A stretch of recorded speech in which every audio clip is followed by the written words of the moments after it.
ನಮಸ್ಕಾರ, ಪ್ರಜಾ ಫ್ಲಾಶ್ 10ಗೆ ಸ್ವಾಗತ. ನಾನು ರಚನಾ ನಂಜುಂಡ. ಇದೀಗ ನೋಡೋಣ ಈವರೆಗಿನ ಹೈಲೈಟ್. ಜನಗಣತಿ ಜೊತೆಯಲ್ಲಿ ಜಾತಿ ಗಣತಿಯನ್ನ ನಡೆಸುವ ಕೇಂದ್ರ ಸರ್ಕಾರದ ತೀರ್ಮಾನವನ್ನ ನಮ್ಮ ಸರ್ಕಾರ ಹೃತ್ಪೂರ್ವಕವಾಗಿ ಸ್ವಾಗತಿಸುತ್ತದೆ. ಇದೇ ಸಂದರ್ಭದಲ್ಲಿ ಜಾತಿ ಗಣತಿ ಜೊತೆ ಸಾಮಾಜಿಕ, ಆರ್ಥಿಕ ಮತ್ತು ಶೈಕ್ಷಣಿಕ ಸಮೀಕ್ಷೆಯನ್ನ ನಡೆಸಬೇಕೆಂದು ಕೇಂದ್ರ ಸರ್ಕಾರವನ್ನ ಮುಖ್ಯಮಂತ್ರಿ ಸಿದ್ದರಾಮಯ್ಯ ಅವರು ಆಗ್ರಹಿಸಿದ್ದಾರೆ. ಮೈಸೂರಿನ ಚಾಮುಂಡೇಶ್ವರಿ ದೇವಸ್ಥಾನದಲ್ಲಿ ಸೇವಾ ಶುಲ್ಕವನ್ನ 90% ಏರಿಕೆ ಮಾಡಿದ್ದು, ಸರ್ಕಾರವು ಗ್ಯಾರಂಟಿ ಯೋಜನೆಗಾಗಿ ಧಾರ್ಮಿಕ ಆಚರಣೆಯಲ್ಲಿಯೂ ಹಣ ಸಂಗ್ರಹಿಸುತ್ತಿದೆ ಎಂದು ಜೆಡಿಎಸ್ ನಗರ ಕಾರ್ಯಾಧ್ಯಕ್ಷ ಎಸ್ ಪ್ರಕಾಶ್ ಪ್ರಿಯದರ್ಶನ್ ಆರೋಪಿಸಿದ್ದಾರೆ. ಅನಸ್ಟಿ ಇಂಟರ್ನ್ಯಾಷನಲ್ ಇಂಡಿಯಾ ಪ್ರೈವೇಟ್ ಲಿಮಿಟೆಡ್ ಮತ್ತು ಅದರ ಮಾಜಿ ಮುಖ್ಯಸ್ಥ ಆಕಾರ್ ಪಟೇಲ್ ವಿರುದ್ಧ ಜಾರಿ ನಿರ್ದೇಶನಾಲಯದ ದಾಖಲಿಸಿದ್ದ ಅಕ್ರಮ ಹಣ ವರ್ಗಾವಣೆ ಪ್ರಕರಣಕ್ಕೆ ಕರ್ನಾಟಕ ಹೈಕೋರ್ಟ್ ಮಧ್ಯಂತರ ತಡೆಯಾಜ್ಞೆ ನೀಡಿದೆ. ಹುಬ್ಬಳ್ಳಿಯಿಂದ ಹಾವೇರಿಗೆ ಪ್ರಯಾಣಿಕರನ್ನ ಕರೆದೊಯ್ಯುತ್ತಿದ್ದ ವಾಯುವ್ಯ ರಸ್ತೆ ಸಾರಿಗೆ ಸಂಸ್ಥೆ ಬಸ್ನಲ್ಲಿ ಚಾಲಕ ಕಂ ನಿರ್ವಾಹಕ ಬಸ್ ಅನ್ನ ರಸ್ತೆ ಬದಿಗೆ ನಿಲ್ಲಿಸಿ ಬಸ್ಸಿನೊಳಗೆ ನಮಾಜ್ ಮಾಡಿ ಸೇವಾ ನಿಯಮ ಉಲ್ಲಂಘನೆ ಮಾಡಿದ್ದಾರೆ. ಈ ಹಿನ್ನೆಲೆಯಲ್ಲಿ ಅವರ ವಿರುದ್ಧ ತನಿಖೆ ನಡೆಸಿ ಶಿಸ್ತು ಕ್ರಮ ಜರುಗಿಸುವಂತೆ ಸಾರಿಗೆ ಸಚಿವ ರಾಮಲಿಂಗಾರೆಡ್ಡಿ ಅವರು ಹುಬ್ಬಳ್ಳಿಯ NWKRTC ವ್ಯವಸ್ಥಾಪಕ ನಿರ್ದೇಶಕರಿಗೆ ಆದೇಶಿಸಿದ್ದಾರೆ.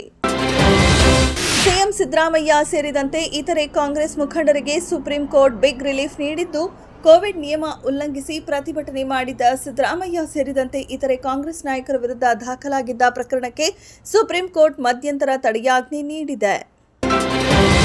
ಕಾಶ್ಮೀರದಲ್ಲಿ ಉಗ್ರರ ದಾಳಿಯನ್ನ ಇಡೀ ದೇಶವೇ ಖಂಡಿಸುತ್ತಿರುವಾಗ ರಾಜ್ಯದ ಮುಖ್ಯಮಂತ್ರಿ ಸಿದ್ದರಾಮಯ್ಯ ಮಾತ್ರ ಮುಸಲ್ಮಾನರ ಚೇಲಾಗಳಂತೆ ಮಾತನಾಡುತ್ತಿದ್ದಾರೆ.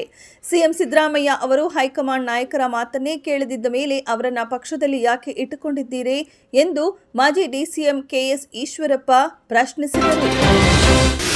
ಕೇಂದ್ರ ಸರ್ಕಾರವು ಮಹತ್ವದ ನಿರ್ಧಾರವೊಂದನ್ನು ಘೋಷಿಸಿದ್ದು, ಮುಂಬರುವ ಜನಗಣತಿಯಲ್ಲಿ ಜಾತಿ ಗಣತಿಯನ್ನ ಸೇರ್ಪಡೆಗೊಳಿಸಲಾಗುವುದು ಎಂದು ಬುಧವಾರ ತಿಳಿಸಿದೆ. ಈ ಪ್ರಕ್ರಿಯೆಯನ್ನ ಸಂಪೂರ್ಣ ಪಾರದರ್ಶಕವಾಗಿ ನಡೆಸಲಾಗುವುದು ಎಂದು ಕೇಂದ್ರ ಮಾಹಿತಿ ಮತ್ತು ಪ್ರಸಾರ ಸಚಿವ ಅಶ್ವಿನಿ ವೈಷ್ಣವ್ ಭರವಸೆ ನೀಡಿದ್ದಾರೆ.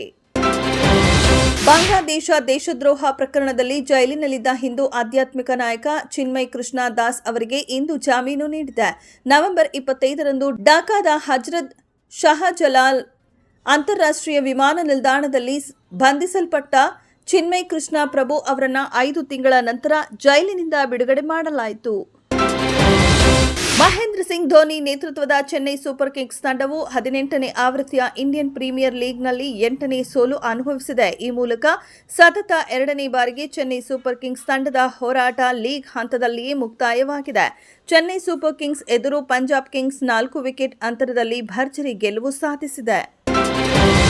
ಕನ್ನಡದಲ್ಲಿ ಸಾಕಷ್ಟು ಸೂಪರ್ ಹಿಟ್ ಹಾಡುಗಳನ್ನು ನೀಡಿದ ಸಂಗೀತ ನಿರ್ದೇಶಕ RP ಪಟ್ನಾಯಕ್ ಅವರು ಈಗ ನಾನು ಮತ್ತು ಗುಂಡಾ 2 ಸಿನಿಮಾಗೆ ಸಂಗೀತ ನೀಡಿದ್ದಾರೆ. ಈ ಸಿನಿಮಾದ ಟೈಟಲ್ ಸಾಂಗ್ ಬಿಡುಗಡೆ ಮಾಡಲಾಗಿದೆ. ಜೋಗಿ ಪ್ರೇಮ್ ಅವರು ಮುಖ್ಯ ಅತಿಥಿಯಾಗಿ ಬಂದು ಈ ಗೀತೆಯನ್ನ ರಿಲೀಸ್ ಮಾಡಿದ್ದಾರೆ.